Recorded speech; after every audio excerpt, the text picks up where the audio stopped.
It's been a week where everything has changed for Norwich City. No more Johannes Hoff Thorup. Jack Wilshere on an interim basis in the dugout, and his tenure started with a 0-0 draw away at Middlesbrough. We are going to dissect all of that, the events of the week, and talk about what's next at Norwich City. The wheel spins again. Welcome to this week's edition of the PinkUn.com Norwich City podcast, brought to you in association with First Bus. I'm Connor Southwell, joined by Paddy, Davitt, and Norwich City, of course, as well. Slight footnote after the events of this week, wrapped up their away championship campaign. We'll get into that a little bit later as well. But Paddy, we've got to start with Jack Wilshere and obviously his debut as not just a Norwich City interim head coach, but a head coach full stop at senior level. Obviously done it with Arsenal under 18s.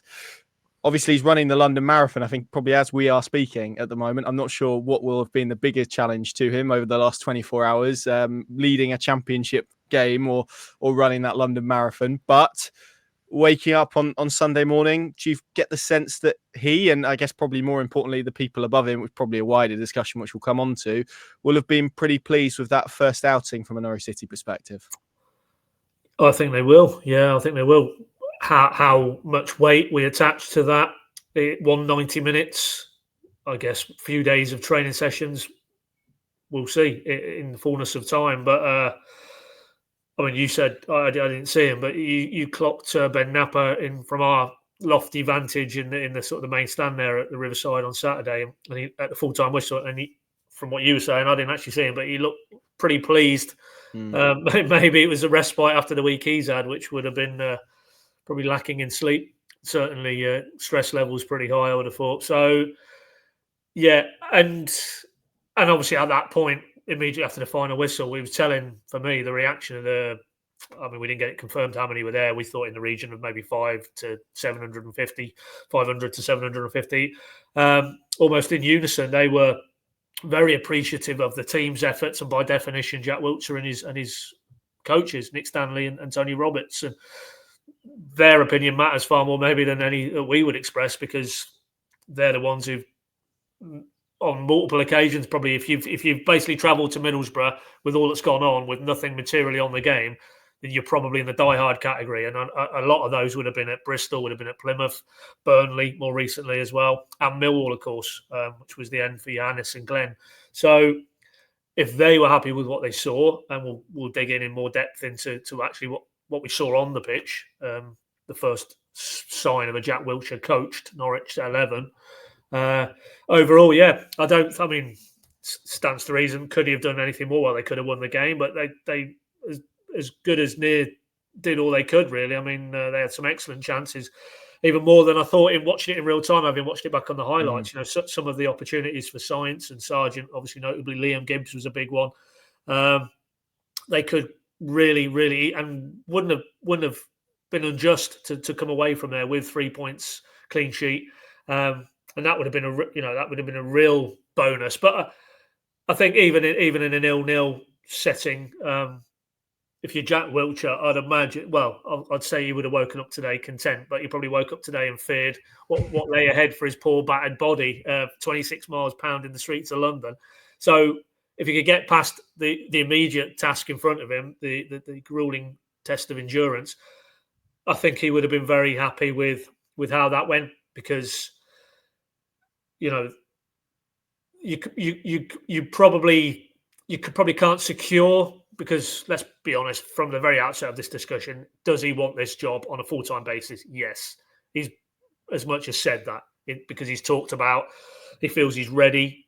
He left Arsenal when he felt he's ready, and post Middlesbrough, he talked about how much he loved it and the buzz he got from it. So that, I think, will work from that principle. So yesterday for him, a heavy defeat, that probably maybe signals, rightly or wrongly, but you would have felt that maybe Ben Napper and higher in the chain of command, it doesn't advance his cause, let's put it that way. So the fact that it wasn't that, and it was, a lot more positive, the other end of the spectrum, I think that's a good setting out of his case. But clearly he'll have to back that up now, this training week that comes leading into Cardiff, a relegated Cardiff already. So you could argue that's a very favourable game for him to take charge of at Carrow Road this coming weekend, and that will be another opportunity. And then he can do no more. He was given 2 games, 2 weeks, interim charge. See what uplift you can affect in terms of the playing group, in terms of performances and results, and sat here, a day or so less than after Middlesbrough. I don't think you could dispute that was a step forward in terms of what he got from the playing group, how he deployed them, some of the impressively swift, given how little time he had to work with them, coaching tweaks, and what he was asking them to do in game as well, and ultimately the result of the performance. So, yeah, I'd imagine, and he was very pleased. He said he absolutely loved it and really enjoyed it, and I bet he can't wait now to get down to business post, London Marathon exertions for Cardiff, because he will know he's a pretty sharp operator, is my sense now. Having had a couple of media touch points with him. You spoke to him at the Nest at length. He seems a very self-aware character, and he will know that while maybe Ben Napper doesn't solely make a decision on who is Norwich's new head coach based on a 2-game audition. Jack Wilshere also knows that he is effectively in possession of the shirt. He's in possession of the head coach position as it stands, and if he really presses his claims over what's left of this period, then he puts himself in a very strong position, I think. Yeah, and we'll come back a little bit onto that discussion probably in the second half of the pod and what comes next, and Wilshere and all those elements. But you look at the performance generally, Paddy, and I said this on the verdict. It felt almost like a simplification maybe of what Norwich City have been doing. We can talk about the various different tactical tweaks that were obvious and that were there, but you think about it, sort of generally, they were probably less dogmatic in terms of trying to play out from the back. There was a little more variation in their play. They were happier to go longer. They were happier to go a little bit more direct, play a little bit more transitionally than we've seen. Clearly, the deployment of Jack Stacey worked as well. All of those elements kind of led you to go down the road of feeling it was quite a pragmatic, quite well-balanced display, which aren't really words that we've used to describe Norwich City so far this season. No, and I'd add maybe words like effective as well. In and out of possession, because he spoke yesterday, and Stacey was the key to this, that maybe too often this season under previous management that they certainly away from home, and the record tells you that. Was it 4 league wins effectively they finish on now, which is a paltry total. I think you're getting into the realms of the bottom 4 or 5 who are the only ones in this division who have a poor away win record, and too often it was they couldn't almost escape pressure and waves of pressure, and they got pushed into low blocks and seemingly wasn't able to extricate themselves from that. Well, Middlesbrough had their spells yesterday, given what they were trying to achieve, which was a victory putting them into the top 6 ahead of the final round of games. Hugely motivated group. And even though Norwich had to weather those periods, and Angus Gunn came to the party as well, they had, particularly with Jack Stacey, they had something to break out of that low block pressure, and that for me was, as you say, it's very simple, basic principles, but we haven't seen it really over the entirety of what went before. And I don't want to say definitively, but if Johannes and Glenn maybe are still in charge and that game is playing out like that, do Norwich have that capacity to almost counterpunch, which they did to really great effect? I mean, the amount of forays they had in the final third, and then even when the game got increasingly stretched and Borough got increasingly desperate, the opportunities that came because they were willing to go more direct, stretch the play, and they had runners in the shape of Stacey principally, but Borja Science and even a Liam Gibbs for that big chance Sargent as well.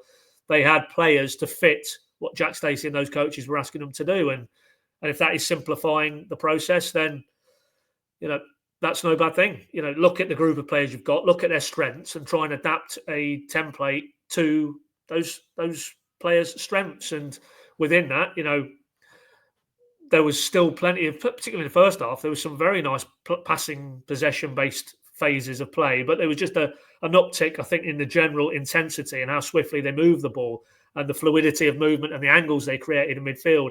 It was, you have to use the word impressive, because, we know Tuesday was the decision made. The players were off.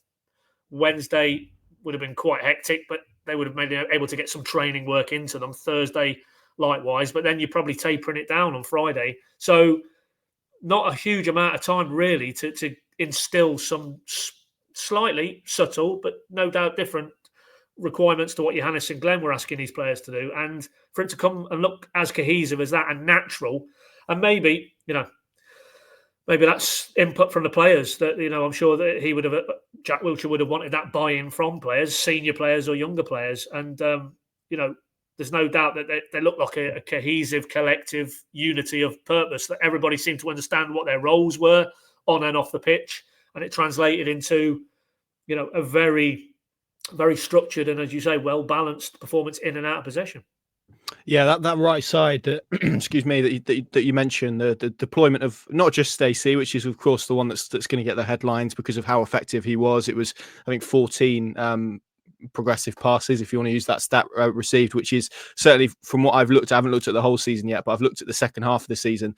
The only player that betters that is Kellen Fisher against Oxford in the 1-1 draw at Carrow Road. There's no Norwich player that's got anywhere near that. I think Borja Sainz has got 13 on a couple of occasions, but that goes to show just how much they used him as an outlet. And width generally, I think, is something they struggled with under Johannes Hoff Thorup, particularly when he made that change around Christmas to bring the two wider players more inverted to get them a little bit closer to Josh Sargent. You can understand the logic of that, but when you're playing with probably an inverted right back or left back on one side, you don't half lack some width, and it becomes very central focused and made Norwich quite one-dimensional. In Thorup's defence, he lost Lewis Dobbin, who did provide sort of genuine variation in their attack. Obviously, Matej Jurasek, we could dedicate a whole nother podcast to. He hasn't been available, so he would maybe present the argument and present the case that he's not had kind of natural and raw pace available, but Jack Stacey has been constantly available. That use of him was very clever, but it wasn't just the use of him. It was also, for me, the use of McConville, because Jack Stacey and Wilshere spoke post-game about his many qualities. There are deficiencies as well defensively, I think, at points positionally, and you have to remember he started his career as a winger, so he's almost been converted into a right back. You don't get the sense that's something that comes naturally to him. McConville almost took on those defensive responsibilities, and it just freed Stacey up a lot more to go and be a lot more attacking and expressive and go and get on the last line and try and burst in behind. And against Samuel Ilong Jr. as well, who's not a fullback by trade, he was a makeshift one there yesterday. I thought he caused real problems. Most touches in Middlesbrough final third than any Norwich player, and it's not even particularly close. And used him as a really effective outlet. But then effectively, and you said about the out of possession stuff, there were times where that became a 5, and he would slot in so that McConville, who again is composed on the ball, is good in those sort of defensive actions, 1v1 blocks, getting his body on the line, but isn't the quickest. So Stacey would then protect him on the outside. It was subtle things like that we saw yesterday that I think were just again very simplistic, but just really, really effective in the context of how that game unfolded. Absolutely, and of course, you then need players to execute, and they did. Those two you mentioned particularly. That's for me, Angus Gunn's. Can't think of a better display this season from him when it was required. Probably churlish to pick out individuals, really, because the clean sheet, the first one in the league since they beat Watford on February the 1st, which subsequently looks to the point that instead of it going lift off, it was the cliff edge, and they've plunged in terms of the results the season and ultimately a managerial head coach change. But they're very rare away clean sheets for this Norwich group, and just that desire, as Jack himself said after the game,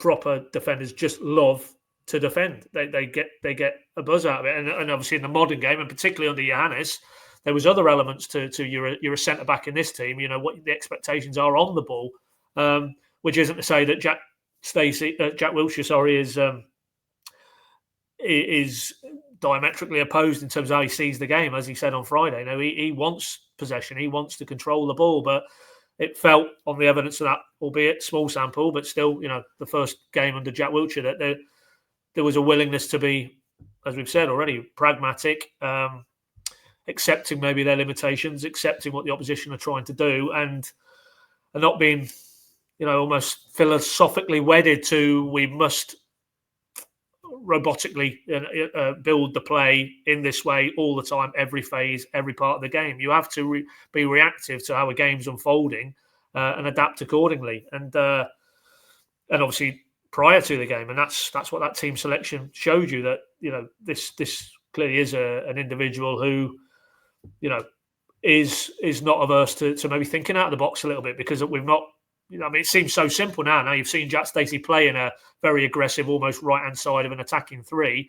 Why wasn't that the case before? But of course, in a Thorup system, he wouldn't have been asked to do that type of game. Get on the outside, get round the fullback, get balls into the box. It would, as you rightly said, the Cernatches of this world, the Science, the Dobbins, they were asked to more invert as the season developed. So, it just shows you that there's players in this group who, maybe if you accept what they are and what they're good at, what they're not so good at, and then trying to incorporate that within a template which can go to a team who are, well, certainly prior to kickoff, we're really in with a chance of the top six, and really be as good as on the day, and if not better, really, in many, if not all, the key aspects of that game. So, yeah, you watch that and you see where Middlesbrough were, and you see that there was nothing between those clubs, and there's a frustration there. But of course, that's a bigger debate about the direction of travel this season and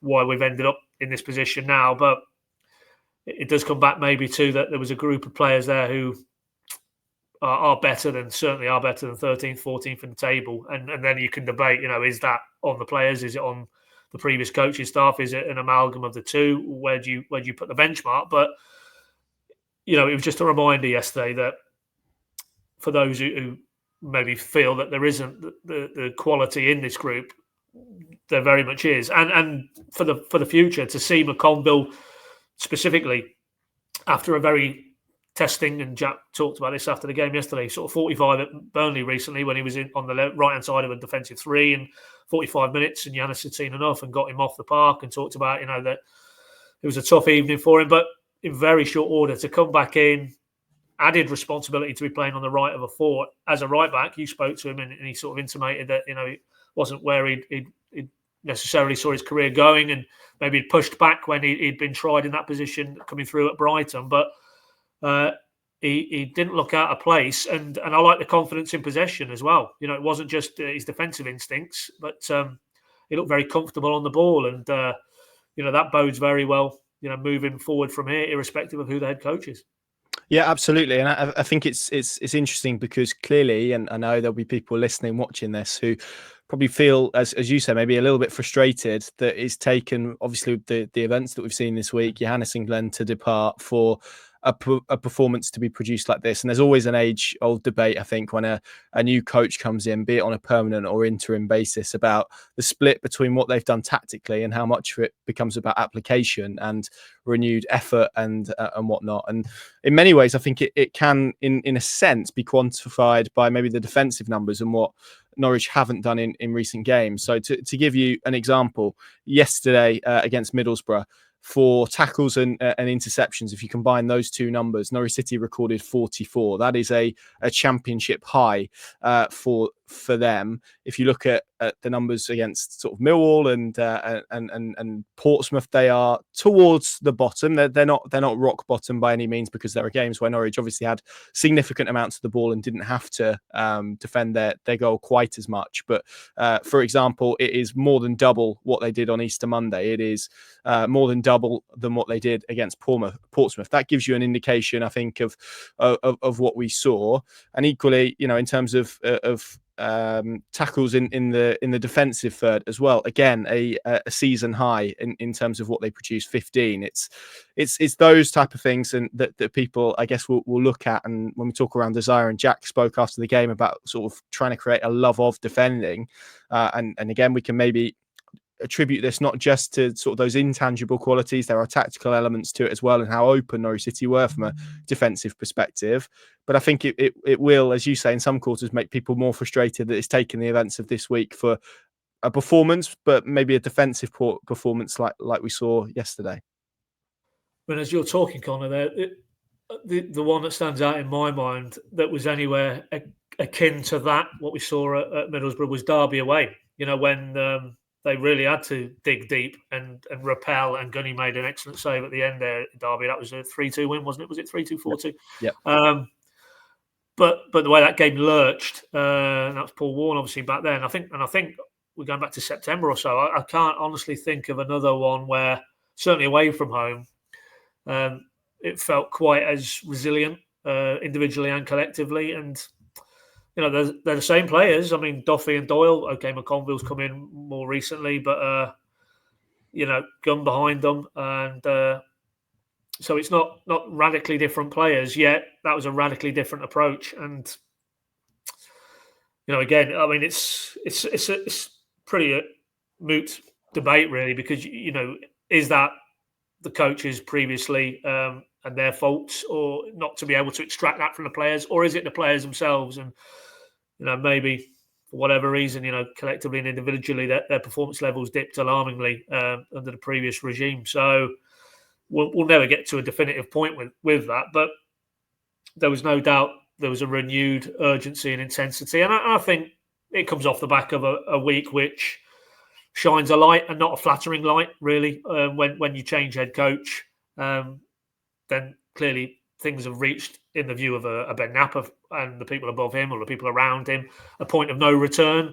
And that should spark a fair degree of introspection and reflection from everybody, top to bottom, including, obviously, most importantly, maybe the playing staff and the players themselves. And that the sort of the criticism that goes with that, and questioning their willingness to sort of put their bodies on the line. And I mean, you contrast what we saw yesterday with Portsmouth. You touched on it in the previous point.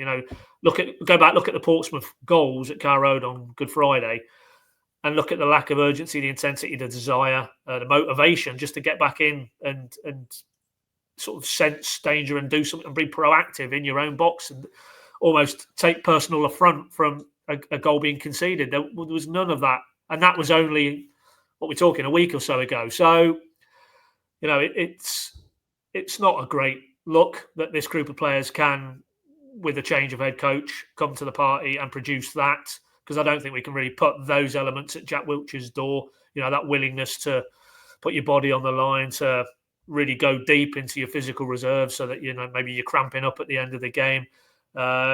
Instances where they're high-fiving each other, where they're patting each other on the back and fist pumping when they've diverted a ball behind for a corner. All of those elements, the very public displays of this means so much to us today, lads, to keep a clean sheet.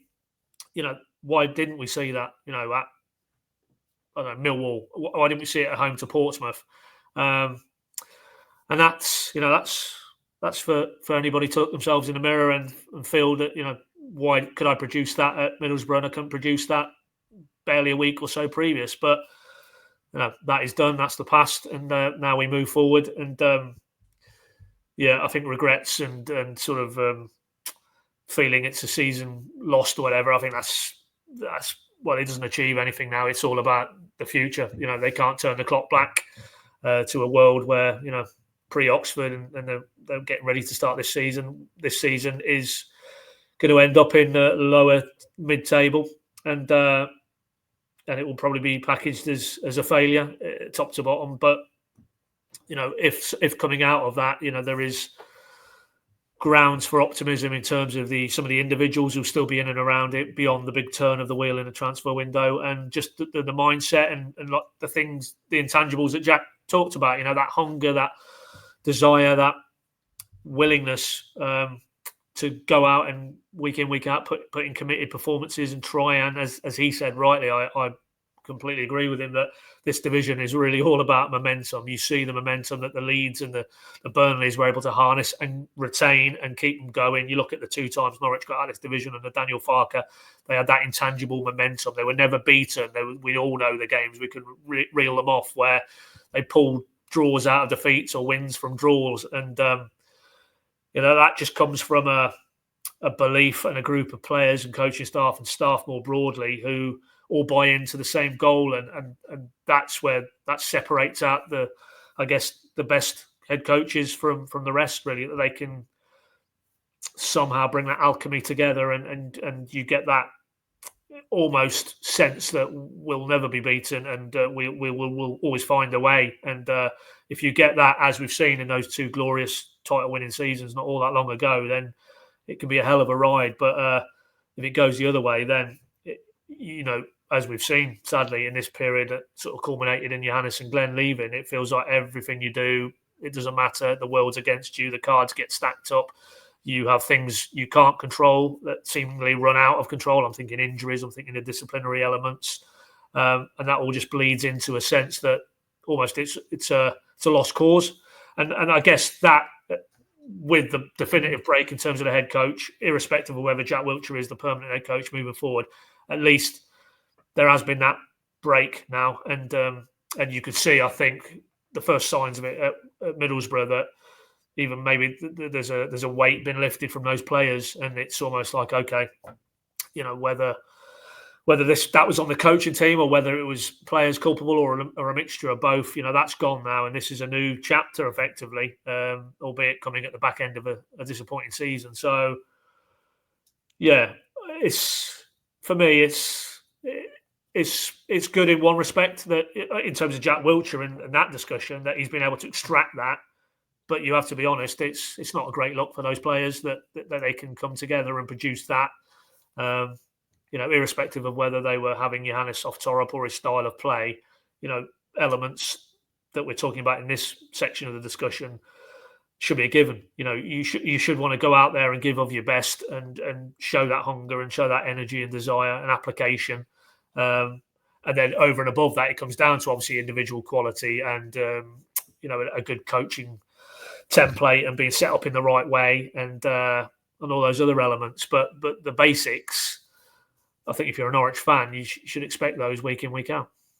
Yeah, completely agree. And again, it is always interesting because you at this time of year, and we'll speak more broadly about the head coach position in a moment, I promise. But you hear a sort of new manager bounces and stuff, and that sort of terminology that gets whipped around. It's less for me about that sort of reaction after one game, and more obviously about after 10, 15, 20, are you still extracting those qualities? And, if obviously it's a very small sample for Jack Wilshere, and as we discussed previously, it's for him about putting as much, of the analysis of the positive stuff in his column as he absolutely can from these final two games, whether or not we learn anything or not. But yeah, that was encouraging. This, of course, Paddy, as we mentioned, was the final Norwich City Championship away game of the campaign. It means their record on the road this year in total, and I'll read it out to you, was play 23, obviously, 4 wins, 7 draws, 12 defeats, 19 goals scored, 34 conceded, which gets you a minus 15 goal difference, and 19 points taken. I want to draw your attention to the win column first and foremost. That's, as we said, 4. That is lower than only 5 championship teams, 3 of which will get the opportunity to either match level or move within one of Norwich City on the final day. Those are Preston, Portsmouth, Cardiff, Oxford and Plymouth. Obviously, Cardiff and Plymouth are both down. Portsmouth had a dire away record before they came to Carrow Road. Preston are obviously really struggling and could fall out of the Championship on the final day. And Oxford have done extremely well to stay up under Gary Rowett, but a lot of their form and success has come at home. So we're talking about 5 teams who have been worse on the road than Norwich City this season, all of them beneath them in the Championship table. So that's 1 point to make first and foremost. And I did, after Plymouth sort of analysed their away record, and I think it was horrendously bad. I'll have to try and find it. Obviously, it's worse now. They haven't added any wins to that. I'll try and find that in a moment while you're speaking. But more so, I want to draw your attention to the goals for column, because so much analysis surrounding Norwich this season has been about the goals that they've scored, second highest scorers in the Championship. We've heard that a lot. We've heard about Josh Sargent and Borja Sainz being in the top 3. Obviously, that golden boot race, which is now very much firmly in Joel Perreault's grasp, I think, heading into the final. Obviously, Leeds have got 2 games to play as they play Bristol City on Monday night. On the road, Norwich City have scored 19 goals, and I'm going to throw some more numbers at you, which again, this comes from NCFC Numbers, of course, who is on social media and is always very good at plucking out these Norwich City stats. But he writes, just 19 goals away from home for Norwich City this season. The last time they scored fewer than that in a league campaign outside of the top flight was 1969-70. We mentioned about maybe that response at the final whistle yesterday, and just how receptive those fans were to that performance in light of obviously those long trips where they maybe didn't get what we've just discussed, that application, that baseline that you would anticipate. But really, this is a trend that stems from Norwich first year back in the Championship after relegation. I think they did okay. They had a pretty good away record in that year under Smith and Wagner. They were better away from home than at Carrow Road, but certainly in the last two, their away form has been pretty dire. Yeah, I think I did look at this actually. I think last season it was 6 away wins, I think. Yes, correct. But clearly that was enough to get them into the playoffs. But that's 2 seasons of full Championship away day action and 10 wins from 46 games. So that certainly, you don't need to be a mathematician. That will not get you anywhere near the top 6 because Carrow Road form alone isn't going to be enough. No way. You look at go and have a look at the mix for Leeds, for Burnley, Sheffield United, Sunderland. You know that what it requires to be really considered to be in that top bracket of clubs competing for promotion. So that is a concern, and you would like to think, sort of given the reputation Ben Apper has and the leaning in they do to data, that irrespective of what's coming now in terms of recruitment and using data-led analysis to inform better decision making, that actually bringing it into this area as well, that's coming to bear, because they've got to drill down into those numbers, and certainly this past season, which is on Ben Apper's watch completely, and how they can equip whoever's in charge next season and that group of players with what's required to go away from home and win games of football and score goals, clearly, which you need to do to win games. It's stating the obvious, but is that a style of play? And is that bringing it back around to what we saw with Jack Wilshere first time out at Middlesbrough? That there was a pragmatism. There wasn't again, I'll use the phrase, this philosophical, we must and we will only play in one rigid, fixed outlook that we try and do away from at home as well as we do away from home. And if that doesn't work, then what else is there to counteract what they're facing? We didn't see anywhere near enough of that. And those stats, unfortunately, the majority of which, all by the one game, fall on Johannes' watch, would tell you that was the case, that they were too maybe rigid and too inflexible in terms of approach. And I mean, he often talked about, when you conceded the first goal and then it just became a battle and about duels and winning enough of your duels, they didn't seem equipped, that group of players under that head coach, to be able to do that. And it shouldn't need re-emphasising to anybody inside that club shaping the direction of travel, that to go away in the Championship, you have to have those elements to your craft as a group of players, as a head coach. And he might push back if he was here and talk about, well, look what they did at Portsmouth away. In terms that was very pragmatic, but we didn't maybe see that really, certainly in an away setting, too often.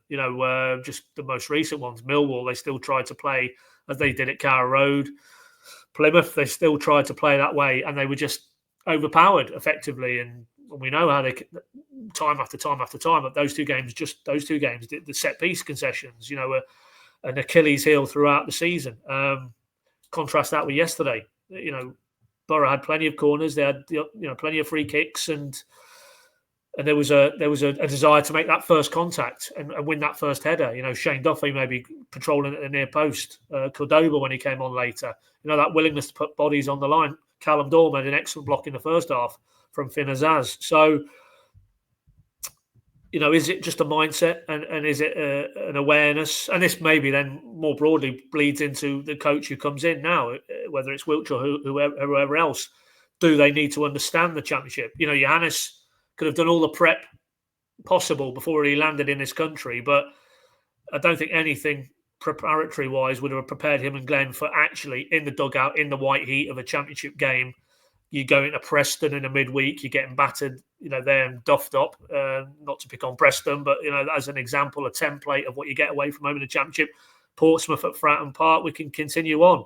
Were they really prepared for that as a coaching staff? And more importantly, were they able to prepare their players for that? And, a lot of the recruitment was younger, inexperienced, many overseas players. None of that would have armed those players with enough experience of the Championship. So is that what you need to look for in the replacement? That it's somebody who understands what the Championship's all about, has maybe been in that environment already, and knows that it's not almost a cop out, to want to control the ball and play a possession game. Fine, that's fine, and obviously easier to do at Carrow Road. Obviously, stating the facts, but that you might need to have more nuance and more streetwise edge to how you set up away from home, be it personnel, be it approach.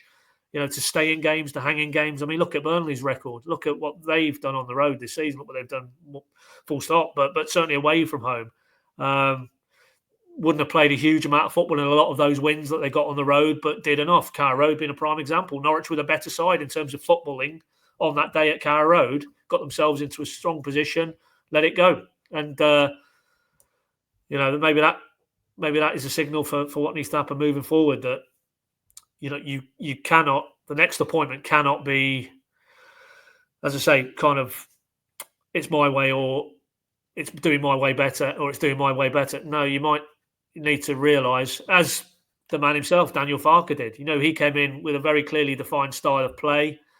That 17-18 season, he would have learned a lot. And certainly, if not 18-19, you go and have a look at the 2021 vintage of Farke's Championship winning team. They were very pragmatic and didn't blow teams away with stunning football. So, you need to learn.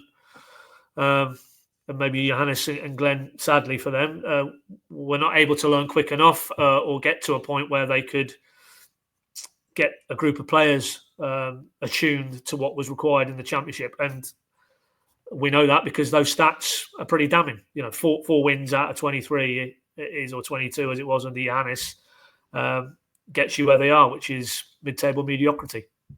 Yeah, and I've just had a look. It is 19 wins now in 69 away from home. I mean, that is, if that was a team over a couple of seasons or so, they would be in the relegation zone, if not significantly worse than that. Certainly dropping down the divisions. It is a huge concern that form on the road, particularly given I think 13 of those came in that first.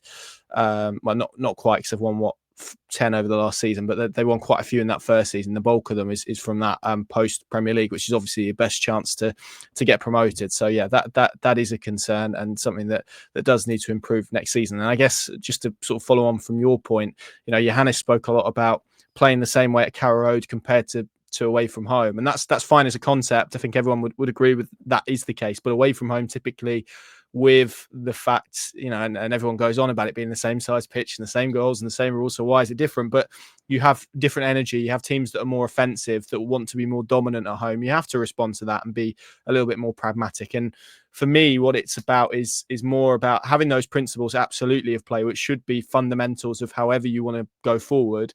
But then there does need to be some adaptability within your system to prepare for opposition, to accept that actually in some games you might have 5-10% less possession, or that you need to suffer a little bit more, and exposing perhaps individual presses and whatnot. And sometimes that means going a little bit more direct or playing a little bit differently. And sometimes that's not a bad thing. So it's probably about balance. You don't want somebody who's too pragmatic and kind of too negative, I guess, and you don't want someone who's too idealistic. It's probably that ideal green zone in the middle that Norwich City are looking for, which probably lends us nicely, and it's a seamless segue into obviously the chat about what and who does come next, Paddy, because obviously we've spoken about Johannes Hoff Thorup sacking in detail. You can listen to that as a podcast or watch it back on our YouTube channel in full. So we're not going to revisit old ground in that regard. But I mean, this is there are always big searches when you're looking for a new manager, but this head coach, but this does feel particularly big, Paddy. I mean, you look at where Norwich City are since relegation. This is obviously going to be their fourth season of Championship football. They're going to go into it with their fourth different head coach. Obviously, Dean Smith, David Wagner, Johannes Hoff Thorup. None of those lasted for 500 days. They've all managed Norwich City for a fewer period than that. Only David Wagner with 75 games has got kind of above. Smith was at 56, so that's not a huge amount of games. Maybe it is in modern football, I don't know, but certainly historically it's not. And you think about Smith, Wagner, Thorup, all different styles, all different sort of brands of coaching and different CVs. And, they've had experience in Smith and in Wagner. Both didn't work. I recognise, obviously, Wagner got them to the playoffs, but they failed ultimately on their objective to get promoted. And Johannes Hoff Thorup's inexperience, clearly, even though maybe we were told that top six was an ambition and not necessarily a target, he's obviously gone now because of short-term results as well. It's a fascinating place they find themselves in. And clearly, we'll drill into probably Wilshere primarily and maybe some other names. But in terms of where they go next, it's and this has been said a lot, that it's a big moment for Ben Napper, but it also feels like a big moment for the football club and their direction of travel, because you look at clubs that kind of get stuck and stagnate in the Championship. It's teams that have lots of coaches, have lots of changes of identity, that kind of swirl around the plug hole for a little while. And you are seeing Norwich City over this 3 years regress in terms of what they've been able to offer season on season. Yeah, I mean, as you're saying that, I'm thinking Stoke. That's a prime example for me. Cardiff, of course. Cardiff, who look like they are gone, aren't they? So both have been in the Premier League, but quite a number of years ago now. And, there's plenty of other examples. And that short-termism, certainly in terms of, as you mapped it out there, the longevity of those last 3 or 4 head coaches post Farker, that isn't for me a recipe for turning it around and heading at least firmly in the direction of Premier League. You still, a lot has to fall your way for you to get over that and extricate yourself from the Championship. So, it wouldn't simply be what Norwich as a club were able to do, but there's you can't really say that there's been any sense. Even the Wagner season that got him into the top 6, they almost fell into it off the back of Josh Sargent returning from that injury and his goals, really. I don't think there's been any, following on from a previous point about momentum, that's been behind Smith, Wagner or Thorup, certainly, that suggested this club were on the right path and accelerating towards a Premier League, if not, getting themselves over the line. But so that to me is clearly because of the chopping and changing. And of course, we're talking about head coaches, sporting directors have changed, ownership have changed now. That's a huge churn from top to bottom in that football club, and it can't aid the process of almost putting the pieces back together and being a cohesive, fully aligned from top to bottom football club who know what the end goal is and that everybody's working towards that end goal. You hope now that those elements are in place, certainly in terms of the ownership. We know that's now going to be settled and has been settled moving forward. The sporting director clearly has been in post now a significant period of time, relatively, that he would feel that this is his project now and that it's not still managing that process of change and the stuff that he inherited. But the head coach position is clearly one that remains in flux and has been ever since they decided to dispense with Daniel Farker. So, and that in the very narrow confines of getting a group of players to come together and be good enough to be in with a shout of going back to the Premier League is the key appointment, because it's ultimately all leads and flows out from that head coach. Well, clearly, he works alongside and with the likes of Ben and Neil and the other people behind the scenes. It does hinge pretty much on the success or failure of your head coach. And, it's been said, we've said it liberally, others have said it liberally since the events of last Tuesday. It does bring into question Ben Napper's judgment, because he after an exhaustive search, arrived at Johannes Thorup. He clearly felt that guy was the most outstanding candidate to embody what he was all about in terms of his strategy, that new direction that he talked about when they dismissed David Wagner, barely 10, 11 months down the track, and that's no longer the case. So he will know that his judgment is now subject to very intense scrutiny, both in terms of the Johannes decision, but also now moving it forward to who he appoints next. And he certainly can't afford to have another, because if he does, and heaven forbid it's this time next season and there's another turn of the head coach wheel, then you are increasingly fearful of a Stoke style either prolonged spell in the Championship, or dare one say it, because it's not that many years ago it happened to a Norwich collective. You go the other way and you go Cardiff, you go my team, Coventry in years gone past, Forest, even throw in Ipswich. Leeds have been down in the third tier. Don't think that can't happen again if they get more wrong than right, particularly in the area of the head coach, because the head coach is such an intrinsic part of this project, for those who can just about still stomach that word, but the strategy.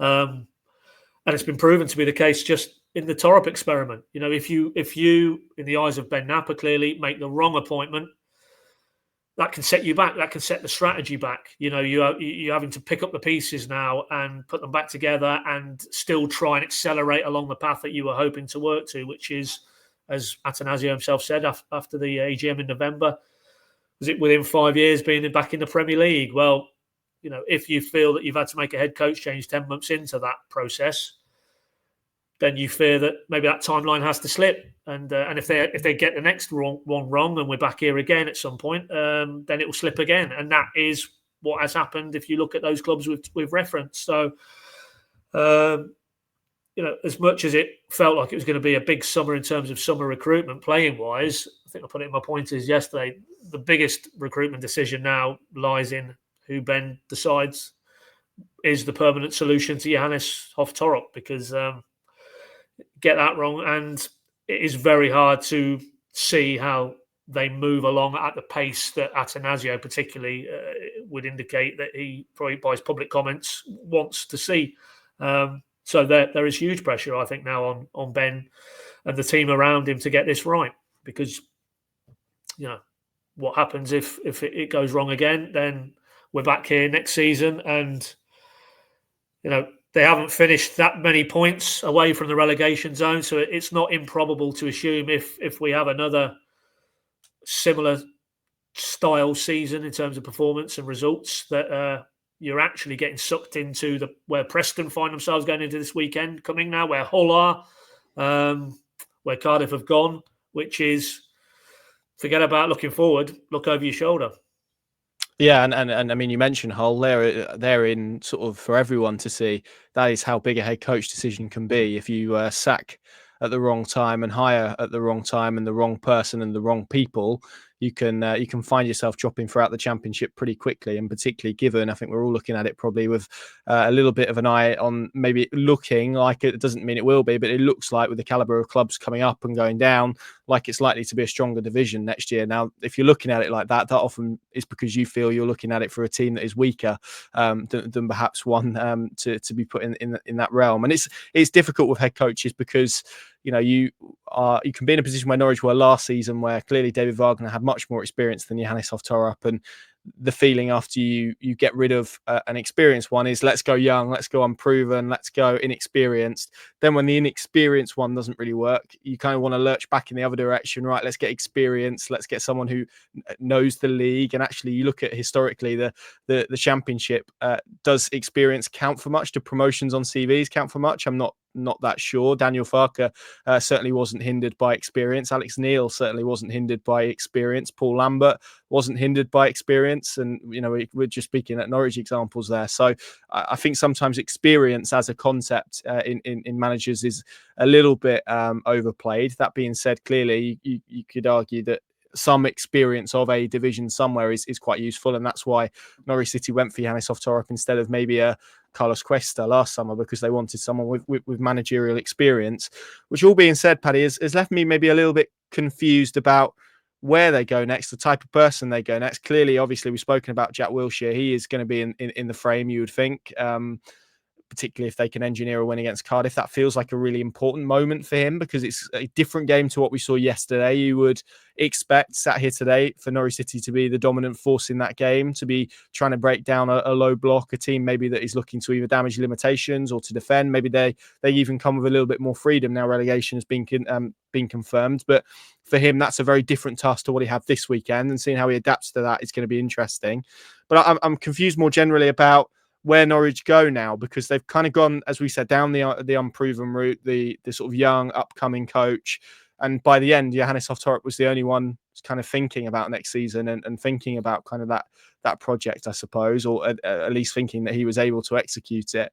And so it feels like because of, and Zoe Weber made this clear in her programme notes, that very clearly Norwich didn't achieve the internal objectives of getting into the top six, that now it feels like they probably need someone that they feel can do that. But then again, if we're in the same place next season where Norwich are outside of the top six, then surely by the parameters they've set, they're going to have to judge the head coach on that merit. If they're not in the top six, it's very difficult to see how they then carry on. So it just feels to me like they've got themselves in a little bit of a muddle here to me, about maybe where they go. And obviously, if you're then looking at Jack Wilshere, to put him into that category, across in his column is all of the factors that kind of we've mentioned. Really, it doesn't feel to me like, when you're talking about a data-led approach, that maybe there's enough data to push in the Jack Wilshere column, maybe compared to some other people. Where are you at? Did any of that make sense? I don't know, but I just maybe feel a little bit confused as to what the parameters are that they're looking for, really. Well, we until we sit down with Ben Napper and he tells us what the post obviously appointment. I doubt he's going to sit down with us this side of it, but I know he won't, in fact. But we'll find out in due course. I guess whoever he is unveiling with him on that table at Carrow Road will tell us that the makeup of that coach, their experiences, their background. I mean, I don't think it's a coincidence, and I don't place any store by betting markets. But you look at the names that are there now at the moment. It's domestic, either domestic with championship experience or just domestic coaches. Wiltshire, Martin, Gary O'Neill, to name but three there. And again, purely hypothetically, but if I'm Ben Napper and I'm sitting down now and you look at the steps that, or the weighting that you attached to the process that led to Johannes Hoff Thorup, and that's gone so badly wrong in your view that you had to dissolve the partnership after 10, 11 months, I don't think you attach the same weighting. Surely that would seem madness to me. And that's not an abandonment of the strategy. Don't misunderstand me. I mean, the strategy stays as it is in terms of more broadly about talent ID of players and the style of play and what they're trying to do as a club. That will remain the same. But I'm talking purely your head coach template. So do you look at other things? Do you look, for example, at British-based coaches with either direct championship experience, going back to that point of the debate we had about the away record, understanding that you go to Portsmouth on a Tuesday night in December, you know what's coming.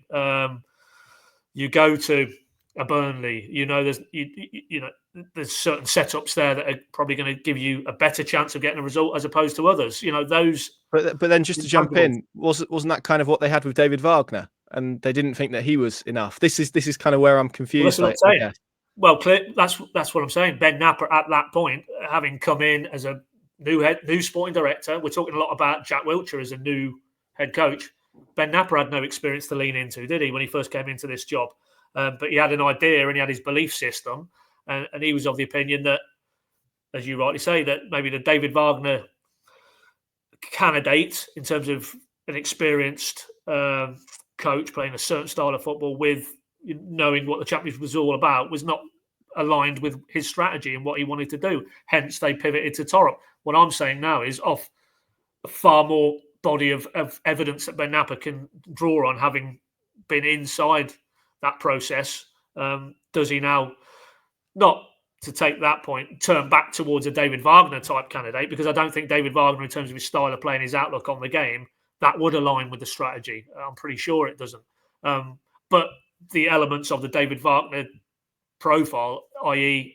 somebody who knows the championship, knows British football, then I could conceivably see that forming part of the decision process, because that's where they've fallen down. You as I say, go back to the data. You just look at it, away from home. They're so far off it, so far off being what they need to produce married to Carrow Road form to be considered realistic top 6 contenders. And if that is the criteria now, very much firmly, internally, externally, top 6 is what the head coach will be judged by, then you don't get top 6 unless you can go away from home and win more than four games out of 23. That is for sure. So do you now have to, as I say, put somebody in place who maybe hasn't actually lived it in terms of Jack Wilshere? That would rule him out clearly. But Jack Wilshere has spent many a month in this period sat in the dugout at championship games, seeing it close and personal. And now he gets 2 attempts under his own auspices to have a go.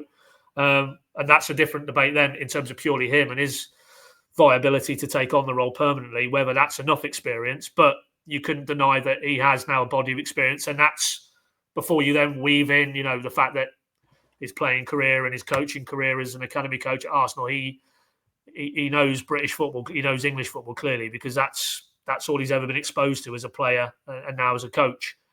So they're the elements that Ben Napper will have to sift out in terms of moving forward with this process, what he attaches greater significance to over other criteria. But without knowing at this stage who the anointed one is, I will be very surprised if they don't have that domestic tick in the box, be it they've managed in the Championship or they know and understand what British football, English football, the culture is all about. That's just my feel. That's just my sense. Because if not, you're going overseas again and, you inject the same uncertainty that came with Johannes Hoff Thorup's arrival. Yeah, agreed. And this I guess is where I'm muddled, because they've spent the last year lowering the age profile of the group, signing a lot of young players, trying to embed a style of play. And look, clearly results weren't good enough, performances weren't good enough, and there are reasons and very genuine reasons as to why you take the decision to sack Johannes Hoff Thorup when they did, and all of that body of evidence, fine. But I think if you do that, and you go down a strategy and you take steps that are for long-term decisions and for long-term sort of basis, and you give a coach a load of young players, and I don't think the squad profile is the best this year anyway. It's a little bit muddled anyway, to then sort of do all that to say, oh no, but we expected you to do all that, but also you needed to win and you needed to get in the top 6. I just feel that there's a real grey area now behind where they're at as a club and what actually the objectives are. Because is it to build long term, and is it to produce young talent? Because that takes time. You can't do that in a year, particularly with players from abroad. We've seen that this year, but we saw it as well, not to keep harking back to it, but you saw it with Daniel Farke as well, where a lot of those players needed a season, in some cases maybe a little bit more, to fully show what they could do. It feels incompatible to me to do all of that and take all of those steps, but also then expect to challenge at this stage within the Championship's top 6 or in and around it, wherever. And maybe you could argue that Norwich have got too far away from it this season. I think that's fair. But then again, what happens next season if you go down the same route and you keep buying young players and you keep wanting to develop them? You ask a coach, look, you've got to develop young players, you've got to embed a style of play, but you've got to win as well.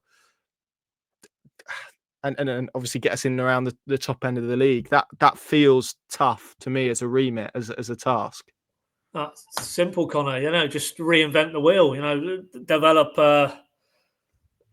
fledglings or whatever. They used to call Fergie's mob, whatever the alliterative terminology, and ones who could win. But that, joking aside, this I think is the crux of the intersection between the decision to get rid of Johannes and Glenn, the desire clearly internally to chase that top 6 and use that as a criteria, and then the broader strategy as you mapped out there, which by definition feels more mid to longer term, rather than affected by a 90 minutes a season, a style of play necessarily. Because I don't think I'm making or breaking any confidences to say that if the 2 men who have departed this scene probably were a little bit confused, and maybe there was a sense that the goalposts had shifted in terms of what they would be judged by this season. Was it You must get into the top 6, or wasn't it? Sorry to interject again, but if I'm a Norwich fan, I share that, because for so much of I know that there's been talk, and there was talk at the start of the season about top 6, and I get that, and clearly, that's what they wanted to achieve. But it and Johannes said this in a press conference relatively recently. I think Ben Napper said it in his touch point in February. It was very much that's what the aim is, but if we don't reach it, it's not a failure. And then suddenly it did become a failure. When did that happen? When did kind of this long-term vision become so tunnel vision and kind of short-term results? So that's the bit that if I was a Norwich fan, I'd feel really confused by, because I've put a lot of energy in these two guys and believing in what they say and recognizing that it's a little bit painful. We're losing some games, but actually might be a little bit better next year. Not all of them, but some of them felt that way. And then, suddenly it's actually they're gone, and I'm not really sure where they're at and where they're going to go from here, what the aim is heading into next season. And you're right, ultimately it's up to the people who are leading that to kind of communicate that process. But the whole thing just feels a little bit jumbled and muddled to me at the moment. Agreed. And you can rest assured that anybody listening or watching to this, the first touch point we get with Ben Napper, or maybe those above him, we will put that very point to them, because it has conveyed the impression that there isn't alignment in terms of key positions as you move through the echelons of that football club. Because there's no way Thorup and Rizzo went into this season believing they were going to be measured by top 6 or not. And you touched on Zoe Webber and her public sort of utterances through her matchday columns. It felt, and we've talked about this in recent podcasts, it actually came across as, no, that was more of an objective. That wasn't more of an ephemeral. If things came together and they didn't have the injuries and they didn't have the disciplinary issues, then that was an ambition they could reach and realise. A point I think Johannes himself acknowledged. But no, that was the objective. Well, nobody told Johannes Hoff Thorup before a ball was kicked at Oxford the objective was finishing the top 6. So what changed? When did it change? Why did it change? Did it get so bad in terms of 3 wins in 14, 1 win in 10, that they just simply had to make a change because they felt this would linger then into next season? In between the 2 seasons is another transfer window. Do you allow Johannes and Glenn to a lesser extent to have a serious input into the profile of player they bring to the club, and only then to dispense with their services 10 games in, we'll say hypothetically, start next season? All of this clearly came into play. But on that very specific point, why seemingly was there a confusion between head coach, executive, maybe even above them, when you would think that would be a very straightforward thing to achieve collaboratively and in agreement in terms of the alignment and what were the strategic aims for this season and moving further forward? At the moment, these questions will get asked because, let's be honest, there was mixed messages from head coach, from members of the executive, and that is not a good look, because if your head coach isn't on the same page, then what chance has he got, or what chance have you got as a football club? So, yeah, that specific point is one that Ben Napper is going to have to address the first time he does any external media. Absolutely. Yeah, I feel like we could do another hour here, but we better not. And I will wrap it up in sort of, I'll make 2 final points, and the last one will be about maybe some of the names who are either being put in the frame or are in the frame at the moment. But another point that I thought about a lot this week, and I think is something that maybe we didn't cover in the initial reaction video, is the timing of it. To me as well, I think is a little bit, not strange, that's the wrong word, but and maybe there is a feeling that, look, if you feel that way, then just do it and get it done, and I can understand that. But they had 2 games of the season to go. They weren't, mathematically they weren't going to go down. They're not going to go up. I mean, is there a school of thought that you just keep this guy in place for 2 weeks and then run a process behind that, as they did last season, to be fair, with David Wagner, and then you are best placed very quickly to hit the ground running? You can only think that the 2 games that they are giving Jack Wilshere is with a view that they believe that he's a genuine option, right? Because you're a cynical man. You are. Maybe I am. But I hadn't thought of that myself. No, I hadn't thought that. Hadn't crossed my mind. The timing is just feels a little bit strange to me, because like you can have a belief that it's not going to be Johannes Hoff Thorup, but also recognise there's 2 games to go and just to let the thing play out. Or would the damage have been that bad at that point? Would it have been much worse than it was post Millwall? I don't know. Well, what you're talking about there in that scenario, and I'm inclined to agree with you, is a prospective head coach with no head coach experience. You give him 2 games in the Championship, and I'm not saying 2 games is a sample that you can reach definitive conclusions, but at least then said candidate has shown himself. And we've now had the first outing. He backs that up against Cardiff with a win and a very good performance, and developing a lot of the elements we saw Middlesbrough that went in his favour. Then, you can already see amongst elements of the fan base give him the job now, just off the back of 190 minutes for Middlesbrough. And I'm not passing comment on that, but that viewpoint is out there. It is taking hold. They have another good week internally.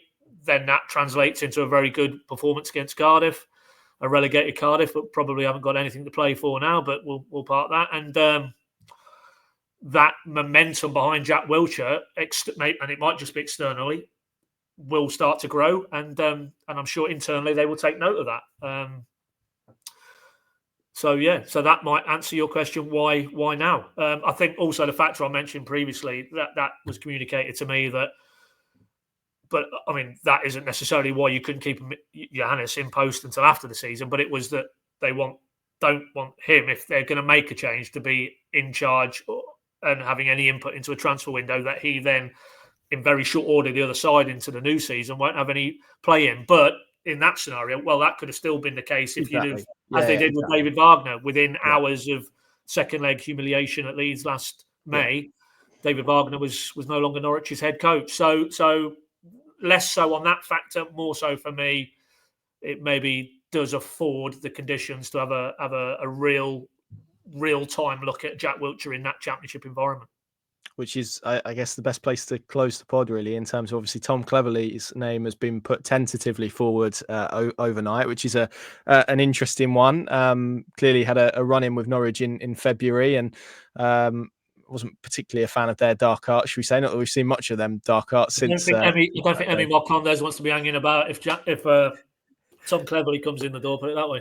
And you've mentioned some of the candidates that obviously are topping the bookmakers' odds, and look, how much can you read into these things? As we discussed before we recorded, really, they're so small markets that, I'm sure if me or you went and stuck 10 quid on someone, they would shoot right up. So I'm not sure you can place any sort of stall on them. And I'm sure Daniel Farke, Johannes Hoff Thorup, Alex Neil, probably back in the day, I'm not sure any of those guys featured in kind of the early runners and riders lists on the bookmakers. And actually, if you look at the West Brom odds, I think there's 5 or 6 names that are at the top of those lists that are also at the top of Norwich's list. So they often aren't the most creative as well.